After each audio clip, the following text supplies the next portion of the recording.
trucks, built to serve.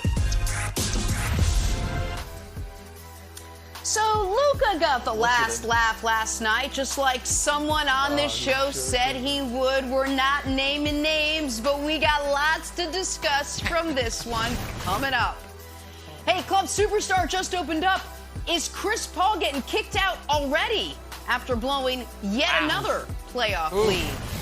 And Giannis and the Bucks packed up, heading home. No title defense for them after what Boston put together yesterday. Good, fantastic Monday morning. Welcome to First Things First. Jenna Wolf, Nick Wright, Chris Broussard, Kevin Wilde's either hiding or hard at work. I'm good. I'd love to discuss this Boston game. Nick and I just feel like you got other ideas. What's up? Wait, what?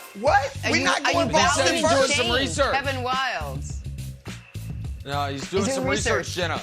He's scouring the internet to find one correct take of his. Can't find it. Can't find it, Jenna. We're not going to Boston first? What are we doing? No, we're not. We're saving the best for second, Broussard. That's what we're doing. All right, Nick Wright, Mavs Suns, Game 7 in the desert. No other way to say it. Your guy, Luka, he was just sensational. 27 points in the first half. Hey, you know who else had 27 points in the first half? The entire Phoenix Suns team. The whole team. Luka had his prints all over this one, finished 35-10. He only had to play 3 quarters. Dallas led by as many as 46 points in this one, as they absolutely obliterated a Phoenix team that once again dominated in the series until they didn't. All right, Nick, so Dallas now moves on to face Golden State. Before they do, clear the old throat. Give us your final message to Wilds and Broussard. Oh, it won't be a final message, Jenna. It will be a message that will be referenced for shows upon shows and years upon years, because I tried to warn you both. I gave you all the longest runway imaginable. I told you the Mavs were making the finals 2 months ago. Shortly thereafter, Brew had the audacity, the unmitigated gall to say the Suns were winning the title. Well, they've gone home. And then when the series started, I tried to warn you all when Luka dropped 45 points and Kevin Wildes had the audacity to put up some fugazi full screen about, maybe actually the Mavs are better when Luka doesn't score. And then game 2 rolls around and Luka has one rough defensive quarter. And Chris Broussard all of a sudden gives him the Trae Young treatment. Like, well, if you scored 35 but you allow 36, maybe you're actually a net negative. And I have to listen to Antoine Walker, who's not even here yet, but he's going to get some of this too. Talk about how this needs to be a Jalen Brunson-centric offense. You can't win this way. It's like with Harden in Houston. I heard all of it. And then, what happened? Down 3-2. Who stepped up? Who made sure his team won by a combined 60 points in the final 2 games of this series? Who sent the 64-win Western Conference champion, defending Western Conference champions home? Luka bleeping Doncic. Just like he did to AC Milan when he was 17, just like he did to Argentina in the Olympics when he was 22, just like he would have done last year to Brew's beloved Clippers if he had any little tiny teensy bit of help.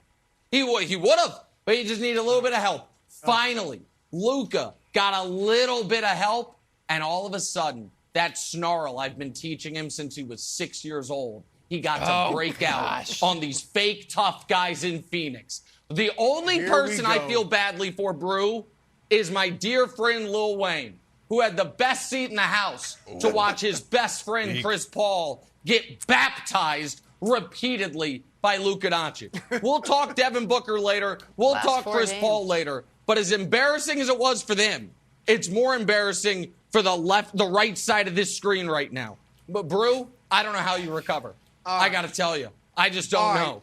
All right. Please save us. All right, look, first of all, I want to know who Nick paid to go. We're going to Phoenix first before we go to Boston? I just want to know. I'm going to do some investigating after the show to find out how we started with this series and not the other one. That's number one.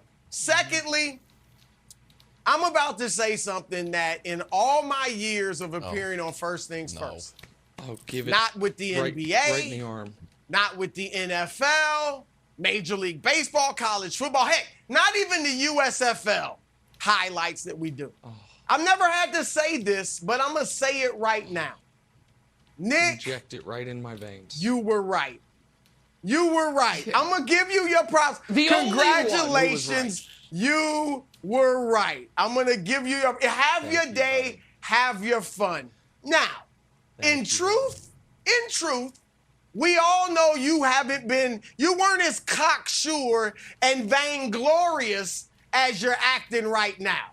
I mean, after game 2, you were all but begging me for a legitimate olive branch. I didn't give you one. I should have gave you a legitimate olive branch. I bet you would have taken it.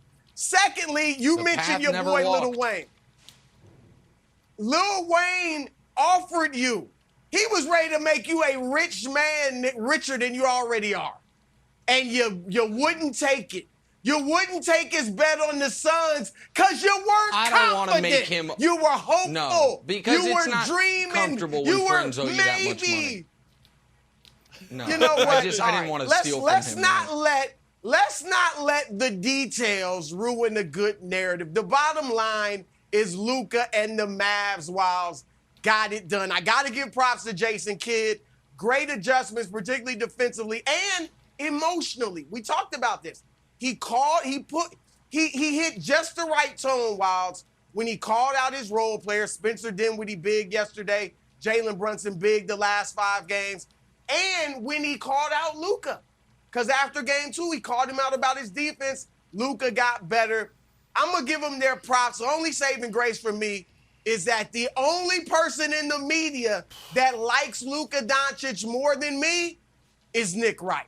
So I ain't mad to watch Luka. I've called him Luka Legend, New Age Larry Bird, so I can live with Luka doing this thing. All right. That's true. Wilds is the only real Luka hater on the show. Brew likes it. I'm not Wilds, a on the other hand, hater. Wilds, do you have Suns in 9 I'm now? not a Luka hater. Is it Suns in 9? I am just saying it's... What do you call that? I'm not ready to say he's like Larry Bird for getting to the Western Conference Finals. That's it. I'm not ready to say he's a legend all of a sudden for getting to the Western Conference Finals. Look it up. Here's what makes today even worse. Even worse, Jenna.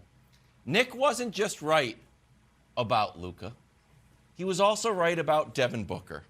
That in the club superstar, Devin Booker he hasn't even mentioned it. He's been so right about Luka, he hasn't even mentioned Devin Booker. And you can't talk about this game and how great Dallas played, and it's a great comeback, without talking about the historical meltdown from these Suns. This was a meltdown of epic proportions. And to put it into historic perspective, since you guys are historians of the game, I'm going to read this verbatim. This ends up being the largest home Game 7 loss since 1948, when the Warriors defeated the Bombers. Wow. Broussard, put me on camera here for a second, please. Broussard, I didn't know the Bombers existed. I didn't know the Bombers with John Logan, Red Roca, a man named Giff, and a guy named Bob Dahl. I didn't know that team even existed. And now those names are in the history book alongside Chris Paul and Devin Booker, who mocked Luka. And Nick said it, and I hate to say it, he was right. Nick said that's the turning point of the series. He mocked Luka. Luka said it's easy to talk trash when you're up, and then it all went to heck. So, Nick, you didn't get... You're actually, in your obnoxiousness, you are actually being humble because you got 2 things right, not 1. I can't believe I'm saying. A third thing. I call you back to Friday, the very end of the show.